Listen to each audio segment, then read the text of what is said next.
our next presenter is DK Panda from Ohio State University. DK, how are you doing today? Pretty good, pretty good. Yeah. How many webinars have you done in just the past week?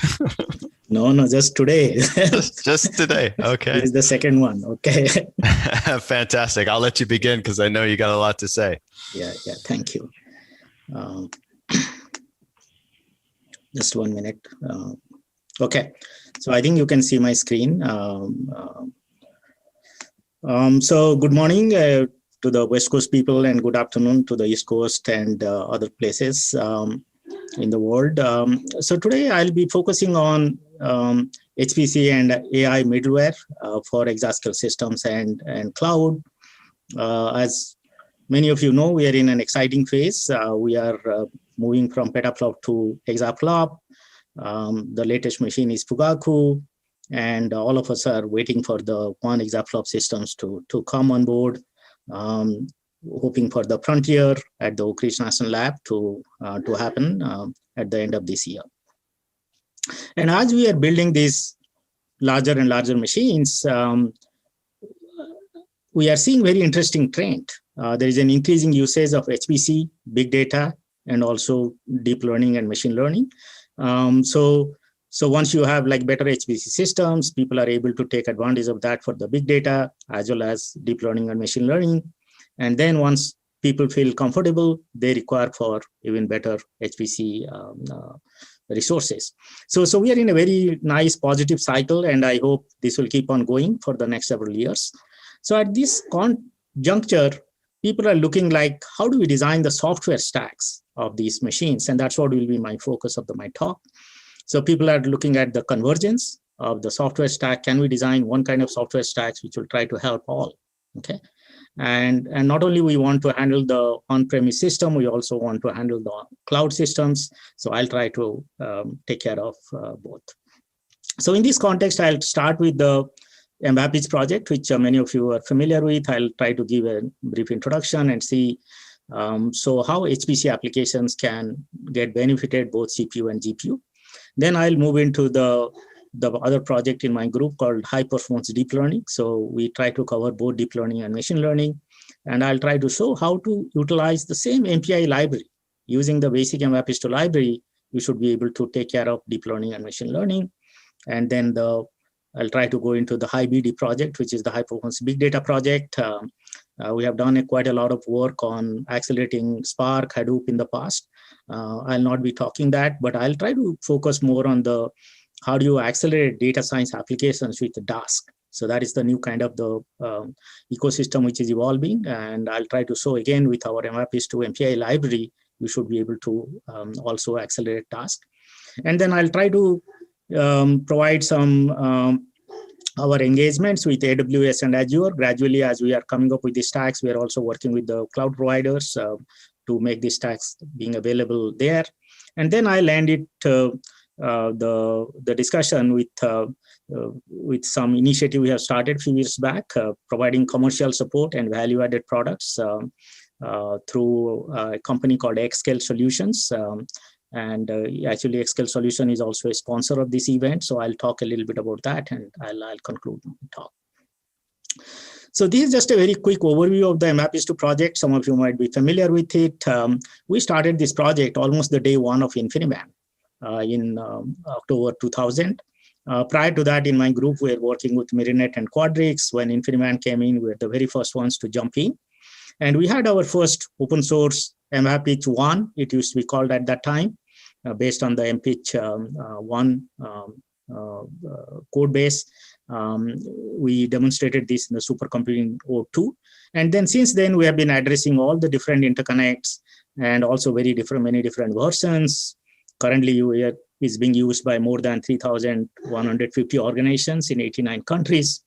And just from, just from our website, as of now, I think we have more than 1.28 million downloads just from our website.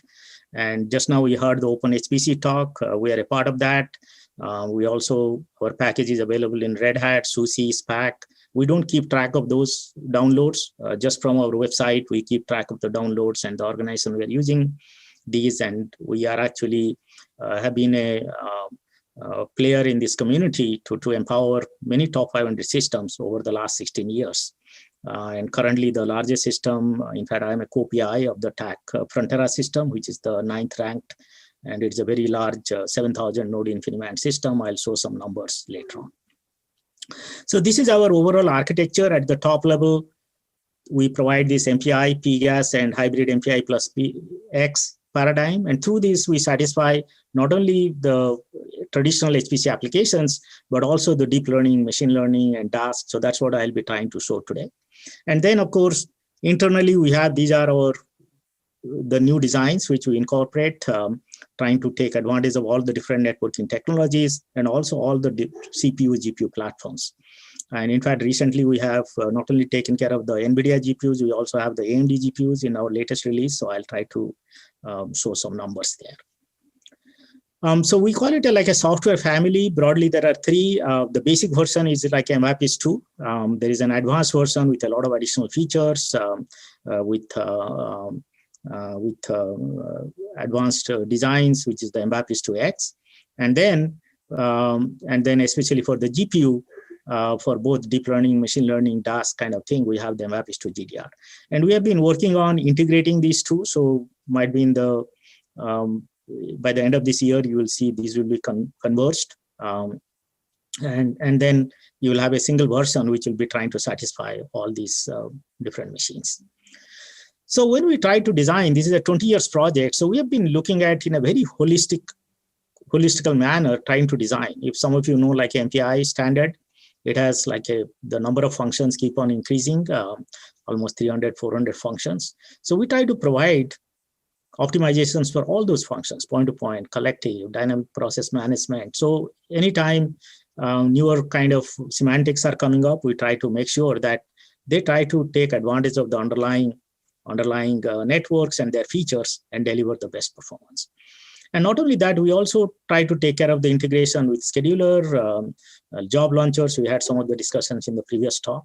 So as the system sizes are becoming larger and larger, here you can see like just launching the MPI jobs itself is becoming a big challenge. So here we are trying to show some numbers. As you can see, like a 229,000 processes on the TAC Frontera system. Within MAPIS 2, our MPI init, which is the first part which takes place in any of the MPI library, is on 4,000 nodes. We can just do it in 31 seconds, half of a minute. As you can see, this line is flat. It is able to launch all the jobs. Okay, so we are comparing with other MPI libraries. You can see significantly better. And continuously, we have been working as the system sizes are becoming larger and larger, we are able to actually accelerate it.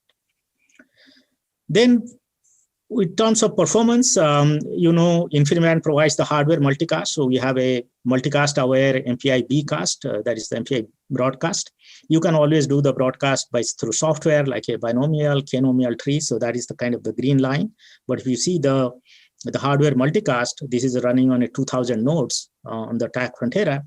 At a hardware level, we are able to achieve MPI bcast. So you can see we are able to reduce the latency by a factor of 2x here. And as the number of nodes are increasing, as you can see, we are able to also give very good scalable performance.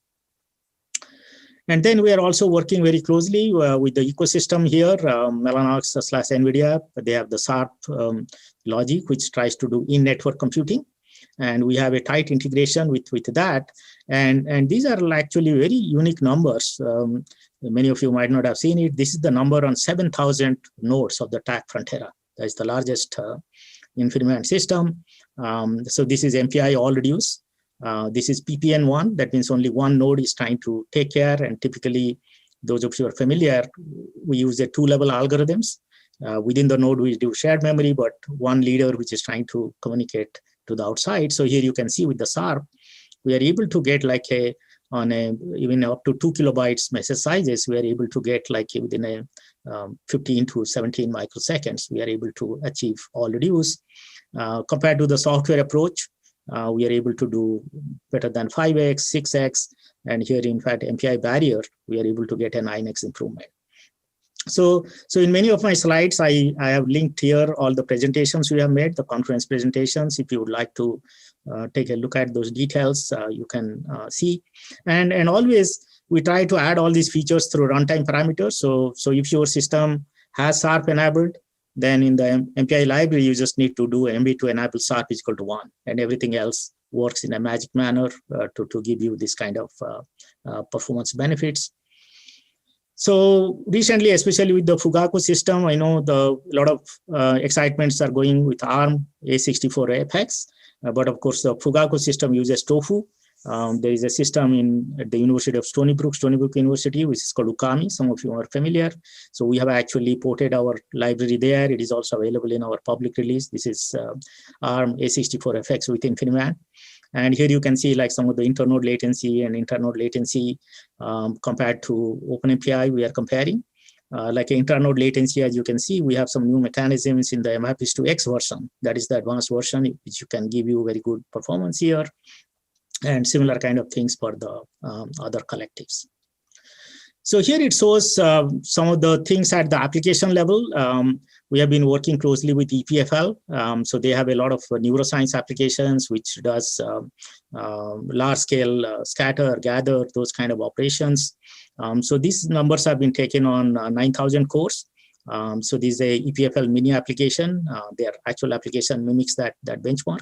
So here you can see they have two kind of neighbor selections, random and consecutive. In the random one, compared to HPE MPI, we are able to deliver 36% benefit on a 9,000 core system. It is like a 496 nodes with 20 ppm. So those are the pure CPU side. We are also working a lot on the GPU side. Many of you must have heard of the CUDA-aware MPI concept, which we introduced from my group almost 8 to 9 years back. And since then, it has caught up. A lot of other MPI libraries and other middlewares also use that. So here you can see with our CUDA, our MPI designs, this is the data, this like a GPU to GPU internode latency. So that means GPU from one node to the GPU of other node, we are able to deliver data at 1.85 microsecond. The basic InfiniBand is around 1 microsecond, 900 nanoseconds. So with another 800 to 900 nanosecond overhead, we are able to move actually data from GPU to GPU. And that kind of things, it's not just the benefits in the latency, it also impacts on the bandwidth and bidirectional bandwidth, and that leads to application level performance. And recently we have worked on the MHAPIS2 with the AMD GPUs also. And there also we see very good numbers compared to the OpenMPI. Actually, I think we updated this slide. I don't know what happened. Sorry, we have taken with a UCX 110.0. And similar kind of trends holds good here. In fact, in the PDF version, I'll post that. So we are able to do, compared to like OpenMPI UCX 110, we are able to deliver very good collective performance. And these are on the Livermore Corona cluster there. And very recently, we have also started looking at the Bluefield DPU from Mellanox. So as you know, there are like the ARM cores. So we have started looking at some of the non-blocking collectives design, because those have non-blocking collectives are very helpful to overlap computation with communications. So here we are looking at the Bluefield DPU and accelerating P3D-FFT application. And as you can see here, with a 32 nodes 60 ppm or 30 nodes 32 ppm, we are able to deliver almost 50 to 30, 25% benefits at the application level. Okay, so this is just the first work, which are trying to do all to all, and gradually we are expanding into other collectives. So we'll have a detailed presentation at ISC 21. This paper has been accepted to be presented, and we'll be trying to provide more and more numbers. I see some questions on the Q&A. Let me finish it, and then I'll be happy to answer all those questions. Okay. So next, let me move to this is a pure HPC. Now the question is, can we take advantage of these? Like the MPI library, as you know, are available in all the machines. Can we take advantage of the same library for our deep learning machine learning tasks? And that's what we have done. Some of you might have been familiar, like there is a Horobot stack from Uber. or there is a DeepSpeed from Microsoft, there is a Torch distributed. So those are the different middlewares which are coming up. So what we have done is we've done a very tight integration. So if you are using like a TensorFlow or PyTorch or MXNet, or even PyTorch with Torch distributed or DeepSpeed with Horobot, you don't need any other library. We have provided a very nice linking here. If you go to this high performance deep learning website, we have a nice user guide you should be able to download. And we have provided the basic MAPIS2 and MAPIS2X support for CPU training, and our MAPIS2 GDR, which is the GPU version for GPU training. So that's all you need. If you have on your machines our MAPIS2 library installed, now you should be able to actually utilize that for your MLDL applications also. So with that, let me try to show some numbers. I'll try to show some basic numbers with data parallelism. Then I'll try to show some data and model parallelism with out-of-code training. And we've been working with a very concrete community, digital pathology. With pathologists, I'll try to show some numbers, and then I'll try to show how we also accelerate machine learning applications. So using this Horobot kind of interface, so this is like we can handle both CPU-based training and GPU-based training. Many people focus on the GPU-based training, but if you have access to a very large cluster like Frontera or anywhere else, you can also do your training using CPU. So here I'm trying to show, this is like on a 2000 node track Frontera with 114,000 cores. So this is the ResNet 50. As you can see, we are able to give you very scalable training, and we are able to do the full ResNet training in 7 minutes. On these systems. On GPU side, as you know, in the many of the deep learning applications, the performance is very much dependent with Allreduce and other collectives also. Gradually, other deep learning frameworks have started using it. So these are some numbers we have taken on the DGX2. So as you can see, like these are small messages, these are large messages, and I'm just showing the Allreduce number compared to the Nickel library. This is a little bit older, Nickel 2.6. But we try to optimize because MPI library tries to optimize for all different message sizes. So we are able to optimize and deliver you at an Allreduce level, like a 4.7x and 2.5x benefit. And these numbers were taken on Oak Ridge Summit, which used to be number 1, now number 2, up to 1,536 GPUs. Similar story holds good, reduced latency, with higher bandwidth, and as the number of GPUs scale. When this study was done we presented at the ICS 2020, as you can see, like the other libraries were not even able to scale, whereas MAPIS2 GDR library was able to scale. So that is at an Allreduce layer, but now we can now try to take advantage of that at the really on the training layer. So this is the distributed TensorFlow we are running on the Summit. So this is with ImageNet 1K. It has 1.2 million images, and similar things as you can see. We are able to get almost the images per second, 0.42 million images per second with ImageNet 1K, and we can actually train it with 1536 GPUs in just 4.5 minutes. So that shows the benefits of the scalability aspects of our MAPIS2 GDR library for these systems. We have also done a very thorough testing on the Livermore-Larsen system. This is with PyTorch. Those are with the TensorFlow. Same things we have done up to 256 voltage GPUs, and here you can see with a different intermediate layer like Torch distributed or Horobot or DeepSpeed. Compared to, so here it is a Nickel 2.7. Compared to the Nickel, our library is able to almost give you 10,000 images per second faster. So that means you can have your training being done much more faster using our library compared to the pure Nickel-based support. So those are the basic data parallelism. But as you know, like these days, the model sizes are increasing, input data images are increasing. So you cannot handle, you can even put everything together with a single GPU. So then the question is, how do you do the training? And this is where this is like a small cartoon is showing as the input message sizes increases, how much memory you need or how much availability of the memory, especially in this region, which has the shaded green, you cannot do anything with data parallelism. So we have to go through model parallelism. So we have introduced a framework called HyperFlow. It's a hybrid parallelism framework. And that again actually works on CPU and GPU.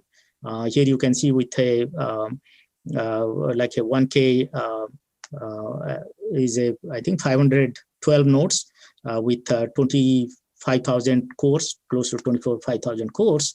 We are able to get like a very good speed up, like a 253x or 481x, and very good efficiency also. And this we presented actually ISC conference last year.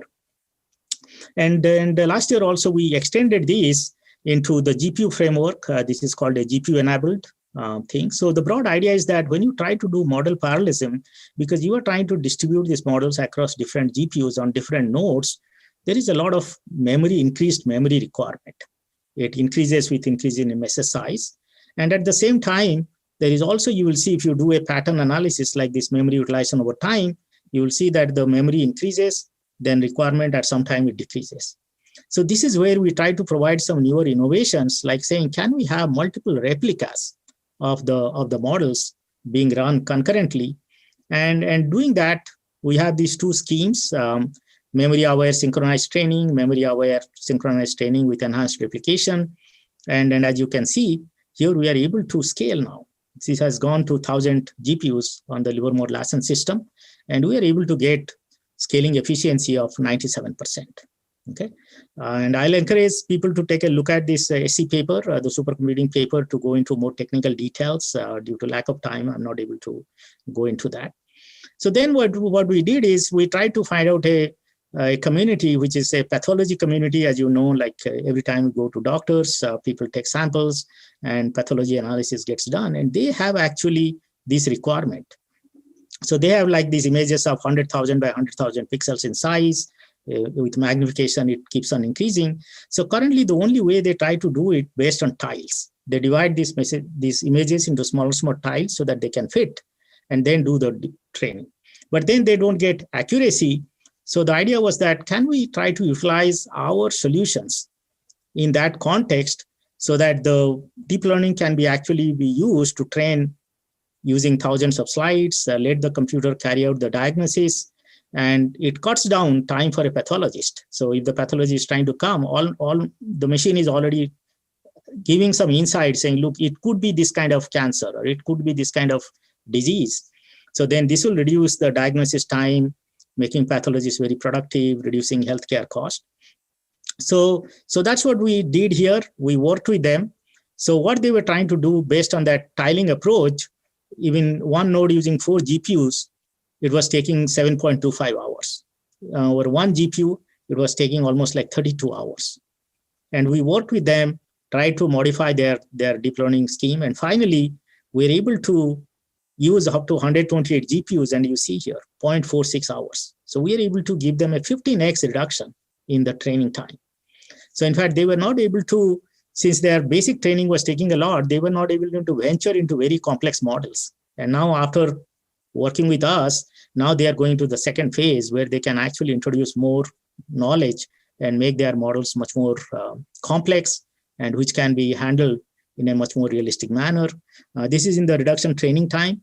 And with throughput, which is images per second, we are able to give almost like a factor of 22x improvement with this kind of newer schemes. So then we have taken a similar kind of approach with machine learning. This is a QML community, which is coming up to handle a lot of different machine learning algorithms. So they were running with the Nickel library. So what we have introduced here, the MPI for Pi, and then we have linked it with our MFS2 GDR library. And in fact, we made a new release just last month. If you are using any of the machine learning algorithms, you can download our package. And it has a lot of these features. And I'll try to show some numbers here. You can see like a k-means, nearest neighbor, truncated SVD. Compared to using the Nickel library, if you use our MFS2 GDR library, you are able to get like a almost 1.6x speed up. And these results were presented in the MLHPC workshop last November, and you can get more details from that paper. So then we have continued on a similar kind of things into our big data project. Earlier I mentioned like we have done quite a lot of things with RDMA Hadoop, RDMA Spark. I'll not focus on that. But recently there has been a lot of focus on this Dask architecture. This is for data science applications. Again, in the Dask ecosystem, this is the framework. People have support for TCP and then the UCX. So what we introduced, we again, through our MPI for Pi, we introduced this MPI for Dask module and linked it with our MapReduce GDR. So that means if your system has MapReduce library, you should be able to directly utilize that for your Dask applications also. So we have made a release in January. Please feel free to take a look at it and download. And here again, you see very significant benefits. So this is like a different kinds of benchmarks, some of QPy with a transpose. You can see 3.47x better performance here, or here even 6.92x better performance. This is the CUDF merge operation.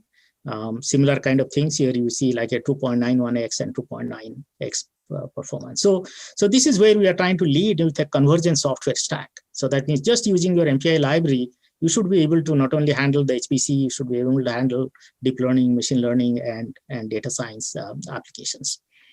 So as these solutions are being available, we are also getting engaged with the cloud providers. So we have been working with both Azure and AWS. So on the Azure side, if you take a look, Azure already has some of the CentOS images for our MapReduce library and MapReduce X libraries. We should be able to directly go and utilize that. Here, I'm just trying to show a WRF simulation with MapReduce and MapReduce X. In fact, MapReduce X has support for XPMEM, so that gives you boost the performance. So as you can see here, MapReduce X is able to deliver you better performance for the WRF. And similar kind of things, the AWS we have been working on. You know, AWS uses a adapter, which is not InfiniBand, but it's called Elastic Fabric Adapter or EFA. So we have made a customized MapReduce version for that. And it's publicly available. This we made available in September from our website. You can download. And here it shows the same WRF comparing with different MPI libraries. Compared to OpenMPI, Intel MPI, you can see our MapReduce X AWS gives significant benefits compared to the other libraries in the AWS framework. So now recently, actually, we have started working on some advanced designs, and you will be seeing some new releases will be coming out. So with this, let me try to wind down. These are all the research taking place from the OSU side, and all the software stacks are available for people to download and use. And in the meantime, a lot of people are asking for commercial support. So not only that they want to utilize the library, but they also want to get help in advanced debugging, optimization, tuning, changing applications, delivering the best performance. So we have a commercial spin-off, which is called Xscale Solution. As I indicated, is also a sponsor of this conference. So through this, we are actually trying to provide support to national laboratories, international supercomputing centers. So if any of your organization would like to avail that kind of facilities, we can always have some discussions there. In addition, we are also trying to have some value-added products on top of the OSU delivered libraries, especially for the deep learning. Once, if you see, many times when you run these deep learning applications, you don't know where the performance is being lost. Okay, so we have developed a very nice tool called Deep Introspect. So once you run it, visually you can actually try to see what is happening. Are you losing the performance at the MPI layer? How many all reduces are happening? Where the network is getting choked? So visually, you should be able to see these and very quickly apply some solutions or optimization so that your deep learning, on some case studies, we have actually shown, in fact, you can get a benefit even 30%, 40% benefits in terms of time. So you try to reduce your training time, and that leads to your enhanced production for your actual application. So those are also being available as newer products. So with this, let me conclude here. As I started with the premise that upcoming exascale systems and cloud need to be designed in a holistic manner, HPC, big data, deep learning, machine learning. I tried to provide an overview saying how you can actually design a converged software stack just using the basic MPI library, which has been there in the community for many years. And if we can do that, that will be much more easier for people to deploy and use on not only the next generation exascale systems, but also on the zetascale systems people have started talking about. Okay. So with this, I'll stop here. I'd like to thank all our sponsors. This is a 20 years project. We have been working with support from a lot of companies, both in terms of funding as well as equipment support. But last but not the least, these are all my heroes. They have been working. What I am presenting here is a work of 20 years of work. So always I like to salute all of them for their contributions. So with this, let me close here the presentation, and I'll be happy to answer the questions. Thanks, DK. Yeah, we do have a number of questions here for you. Okay, sure. All right. So let's start with the first one. Can you give a sense for those large performance improvements? This was earlier on in your presentation. How much is due to Sharp and how much to your software? Yes. So it is two things. So what has happened is, if you see, if you take a look at that paper, you will get to more details.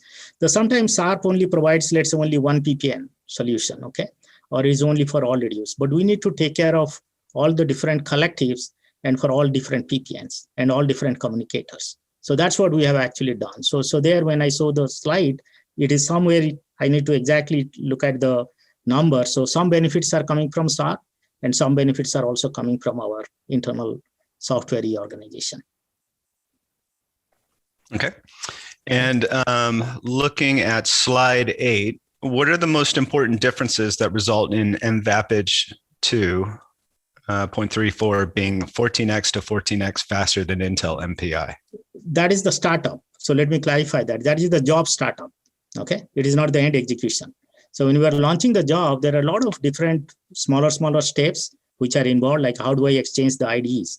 How do I exchange the queue pairs? So this is where we have been really focusing a lot over the last 20 years. We have a lot of publications, and we put together all those designs, and that's what you see the end effect. Okay. And what's the state of IB and MVAPage in the worldwide WAN? Are there any MPI exchanges going transatlantic over IB? Like are you talking about, let me see so is it wide area networking we are talking about, or? Yeah, it's in the chat. Okay, do you think it would be? Worldwide WAN. So are there any MPI exchanges going transatlantic over InfiniBand? I know, I think the Singapore National Supercomputing Center, Singapore, so they actually had set up a wide area network over the world. So they had actually done some MPI level evaluations. And I don't know the latest state of the art there, but they were trying to create a grid over the world. And we had done some basic evaluations there. So if you have any such setup, in fact, not only MVAPage 2 library, other MPI library will work there. Got it. And is there anything that is higher level than MPI, so programmers do not need to know 300 to 400 MPI functions? Yeah, so that's what exactly, if you see it. So the way what we have done is, and that was, in fact, I was trying to show in the pure HPC, of course, you need MPI. But let's say you are trying to do deep learning, you are just running at the TensorFlow layer or a PyTorch. So you don't need to learn MPI. So we are actually providing that middleware. So we have done the integration with Horoword or PyTorch distributed. The same thing for Dask or same thing for QML. So you remain at your layer, but we are trying to provide the more details to make it complete. And lastly, Deep Introspect is like NVIDIA profiling tool? No, the answer is no. So that is a NVIDIA profiling tool provides a very low level. It doesn't actually provides across the things. So our Deep Introspect tool actually tries to tell from an MPI layer, it tries to correlate, saying these MPI layers are MPI communication is being translated into so many all reduce, and so many all reduce are being translated into the network activity. And then going back and forth, it gives you the complete picture of what is happening in the system. And that helps you to optimize the stack much more faster. That is a very unique product. Got it. Okay. Thank you, DK. Appreciate the presentation. Always great to have you. Okay. Thank you.